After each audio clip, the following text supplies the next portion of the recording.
Ya, halo guys. Berjumpa lagi dengan saya Nanda Pradika. Teman-teman kalau misalnya mendengar kata-kata ransomware, bukan sebenarnya dari komputer kita yang sebenarnya berbahaya, tapi data-data yang ada di dalam komputer kita itulah yang akan menjadi sasarannya. Ya, mungkin teman-teman tahu ya, ada beberapa berita yang ternyata menyinggung soal si ransomware ini. Nah, tapi mohon maaf ya, bagi teman-teman yang mungkin request coba bahas tentang hal itu, mohon maaf, itu bukan ranah saya, dan di sini saya hanya membahas soal virusnya saja. Dan kebetulan, saya masih belum mendapatkan sampel dari virus tersebut. Nah, tapi saya punya hal yang lain, yang dimana ini namanya aneh, dan ini juga sebenarnya bisa saja menjadi biang dari kejahatan-kejahatan yang mungkin akan diciptakan, walaupun pencipta virus ini mungkin adalah orang-orang dari community creation. Nah, ini nih namanya. Namanya adalah coronavirus. Ya, ini adalah salah satu virus yang sempat melanda wabah manusia gitu pada tahun 2020-an. Itu benar-benar mungkin membuat aktivitas kita jadi serba di rumah dan lain sebagainya. Tapi, kejahatan virus ini mungkin bisa saja terjadi bagi teman-teman yang mungkin menerima email yang suspicious, atau mungkin teman-teman yang biasanya selalu mendownload game atau program bajakan yang dimana harus mematikan antivirusnya terlebih dahulu sebelum teman-teman membuka cracknya. Nah, itu bisa jadi kriminalitasnya terjadi di situ. Jadi ransomware bisa menyebar dari hal-hal itu. Jadi teman-teman harus berhati-hati seperti itu ya, walaupun virus ransomware ini, yang satu ini, adalah community creation. Tapi sekarang kita akan lihat dulu nih, namanya adalah coronavirus. Nah, lihat dari file description-nya saja sudah aneh nih. Appertion service apa itu? Validation purely. Ini nggak tahu nih, company-nya namanya Kompas. Nah, sekarang kita coba lihat dulu dari properties-nya. Nah, size-nya ini cukup lumayan gitu ya, 1,01 MB. Memang sebenarnya kecil, tapi untuk sebuah virus berbahaya ini termasuk gede, seperti itu ya. Sekarang kita lihat dari detailsnya, ini lengkap banget. File description-nya aja sudah yang tadi saya sebutkan, terus product name-nya aja ini saya nggak tahu nih, CRP Ratin Forwarding, ini apa ini? Dan juga kalau misalnya kita lihat dari copyright-nya tahun 2016, nggak akan mungkin dong coronavirus itu diciptakan tahun 2016. Nggak akan mungkin ya. Pasti tahun 2020-an. Kalau versi PC-nya yang mungkin dalam tanda kutip katanya versi PC-nya, itu harusnya di atas tahun 2020-an. Seperti itu. Sekarang kita akan langsung saja untuk memulai. Apakah virus ini seberbahaya itu? Nah, teman-teman harus perhatikan bahwa ransomware yang paling berbahaya itu adalah file-file yang kita miliki. Jadi saya akan contohkan coba di sini ya.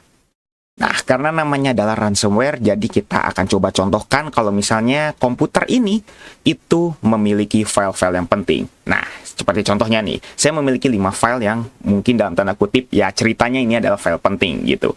Ini ada sebuah foto, yang dimana fotonya ini mungkin adalah desain teman-teman yang sangat penting, yang tidak bisa hilang. Kalau misalnya hilang, nanti mungkin pekerjaan teman-teman harus ngulang.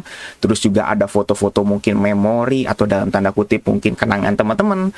Terus juga ada beberapa dokumen, ya anggap aja ini mungkin tugas kerjaan atau tugas kuliah teman-teman yang mungkin kalau misalnya diulang lagi atau kehapus ya sudah mungkin selamat tinggal seperti itu. Terus juga ada foto juga, beberapa foto, terus juga ada mungkin beberapa sertifikat dan lain sebagainya yang ini sangat penting sekali bagi teman-teman. Nah, sekarang kita akan coba contohkan 5 file ini saja, tapi ini sudah mungkin bisa dibilang mewakili dari ya mungkin kejadian-kejadian yang sudah ada seperti itu. Sekarang kita akan langsung coba aja coronavirus ini bagaimana, dan inilah yang akan terjadi. Ya, seperti tidak ada apa-apa. Tapi sekarang kita coba lihat dulu ke Task Manager. Apakah ada satu proses yang ini? Tuh. Oke, ternyata ada user account control. Masih agak delay ya. Sekarang kita akan yes, dan apa yang akan terjadi? Seperti inilah. Teman-teman sudah lihat ya.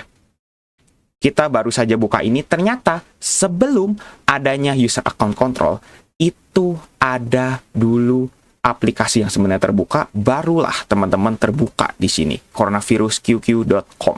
Ya, anggap aja kejadian semua dari ransomware itu pasti seperti ini. Kebanyakan itu pasti seperti ini. Bukan anggap saja, tapi pasti seperti ini. Teman-teman bisa lihat ya, all your files have been encrypted. Ini coronavirus ya. Ini adalah sebuah ransomware. Ransomware itu pasti ciri khasnya adalah seperti ini. Dan ternyata ada sampai 3 jendela yang terbuka di sini. Saya juga nggak tahu. Nah, sekarang kita coba lihat dulu dari files encrypt-nya di sini. All your data has been locked as you want to return. Nah, seperti itu. Tapi sekarang kita coba cek dulu. Apakah filenya benar-benar ini? Tuh, lihat ya teman-teman. Ikonnya ada tapi tiba-tiba langsung tidak bisa terbuka filenya. Tidak bisa terbuka. File yang ini tidak bisa terbuka. Tuh. Cannot find this file. Tiba-tiba langsung hilang. Nah, teman-teman mungkin ada yang bertanya gitu, ransomware emangnya bentuknya exe? Ya, kebanyakan ransomware itu pasti bentuknya exe. Jarang banget yang bentuknya VBS, atau jarang banget yang bentuknya command line, itu jarang banget. Pasti kebanyakan bentuknya exe. Dan teman-teman mungkin juga berpikir, gimana caranya untuk bisa terinfeksi ke komputer kita? Cara terinfeksinya itu sebenarnya mudah sekali. Teman-teman kalau misalnya mendapat email, mungkin kalau misalnya ada orang awam gitu ya, yang entah itu email dari, ya mohon maaf, mungkin dari dari aplikasi-aplikasi bajakan, atau mungkin dari orang-orang yang spam, atau mungkin dari para pelaku kriminalitas, mungkin entah itu judi online atau segala macam, itu bisa saja gitu ya. Kalau misalnya teman-teman melihat, wah ini ada invitation yang dalam tanda kutip ini bukan file Excel, tapi mungkin di rename menjadi file PDF, atau mungkin file apa. Nah, itu bisa tersebar lewat situ. Atau enggak, yang kedua, yang paling gampang adalah teman-teman yang suka, mohon maaf ya, membajak aplikasi. Entah itu menggunakan crack ataupun menggunakan aktivator. Itu pasti juga bisa jadi biang. Jadi teman-teman hati-hati seperti itu ya. File kita sudah resmi dikunci semuanya. Mungkin teman-teman bisa berpikir kayaknya, ini mah gampang, tinggal rename aja filenya kalau misalnya berubah. Nah, tapi kasusnya nih, untuk ransomware sekarang, kita lihat dulu dari filenya tuh. Lihat, ini ekstensinya tidak berubah sama sekali. Ini ransomware yang bagus, teman-teman. Nih, kita lihat ya, coronavirus. Mungkin sekejam kayak coronavirus asli gitu ya. Ini kejam banget. Teman-teman bisa lihat ya, ini .docs, ini tidak berubah. Ini file yang harusnya ekstensinya foto gitu ya. Tuh, ekstensinya JPG, tapi tiba-tiba langsung size-nya 0 bytes. Ini adalah sebuah ransomware yang berbeda, teman-teman. Jadi, ini justru tidak bisa kita sekedar hanya rename jadi titik JPG yang awalnya titik apa gitu, tiba-tiba jadi titik JPG, itu nggak bisa. Karena kalau misalnya file kita sudah dienkripsi, itu seolah-olah mungkin dalemannya gitu ya, daleman dari filenya, entah itu dari kode-kodenya, source code, dan segala macam, itu diacak, diubah sama sekali. Benar-benar diubah. Dan dekriptornya hanya dari developernya saja yang punya. Seperti itu. Nih, kita lihat ya.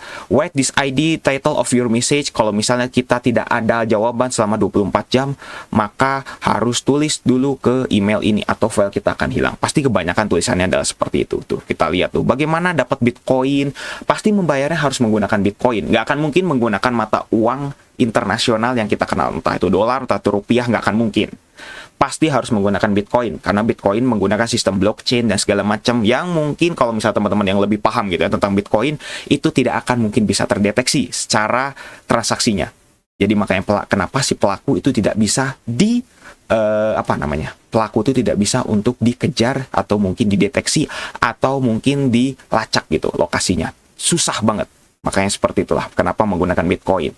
Terus file decryption-nya. Ini pasti akan ada file decryption-nya katanya kalau misalnya kita sudah beli dari si virusnya atau si key-nya gitu, dari si ransomware-nya. Nah, seperti itu. Tapi masalahnya adalah developernya saja yang punya. Kalau misalnya teman-teman mungkin ada yang lihat tuh, ada kalau misalnya kita lihat Jigsaw dekriptornya, terus misalnya WannaCry itu ada dekriptornya. Itu adalah orang-orang yang sangat baik hati, teman-teman. Karena kenapa? Karena ada orang yang bisa memecahkan kode dekripsinya. Jadi sebenarnya satu-satunya harapan selain kita beli atau mungkin menebus gitu ya uang untuk bisa mendapatkan kuncinya, ya sebenarnya jangan pernah lakukan karena hal itu sebenarnya sangat impossible juga teman-teman bisa mendapatkan kodenya gitu ya. Cara satu-satunya adalah teman-teman hanya bisa berharap semoga ada orang yang mungkin entah itu developer atau entah itu dia seorang hacker yang baik hati yang bisa memecahkan dari kode dekripsi yang ada di ransomware ini. Seperti itu. Nah, inilah salah satunya coronavirus. Saya masih belum menemukan file dekriptornya di GitHub ataupun di mana-mana. Jadi ini sangat berbahaya sekali. Jadi teman-teman hati-hati ya.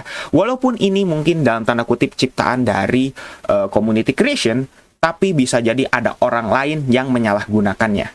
Jadi teman-teman harus hati-hati. Entah itu disalahgunakannya bisa memang cuma hanya iseng doang, atau mungkin ininya source-nya dari si emailnya atau segala macamnya itu diganti ke email punya dia sendiri. Jadi akhirnya transaksinya segala macamnya itu masuknya ke dalam dia gitu. Yang nyiptain siapa virusnya, tapi yang dapat untungnya siapa. Bisa jadi seperti itu. Jadi hati-hati ya.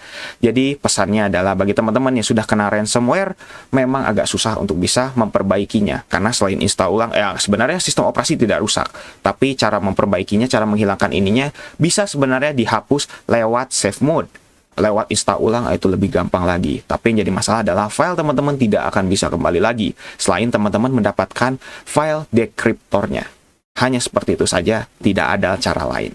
Jadi teman-teman harus hati-hati, jangan membuka file sembarangan, jangan juga membuka mungkin activator atau crack dan lain sebagainya secara secara langsung gitu, seperti itu. Apalagi harus mematikan antivirusnya. Jangan pernah sama sekali. Seperti itu ya. Mohon maaf saya tidak bisa membahas yang mungkin sedang lagi trending karena itu bukan ranah saya, tapi ranah saya hanya membahas tentang virusnya saja. Kebetulan saya masih belum mendapatkan dari si filenya atau virusnya, seperti itulah ya, sampelnya belum pernah saya dapatkan, seperti itu. Oke, mungkin cukup sekian untuk video kali ini. Kalau misalnya ada kritik atau saran atau kesalahan penjelasan, bisa tuliskan saya di kolom komentar. Jangan lupa untuk subscribe dan juga share video ini jika bermanfaat, bantu channel ini juga agar bisa berkembang. Oke guys, saya Nanda Pradika, see you next time.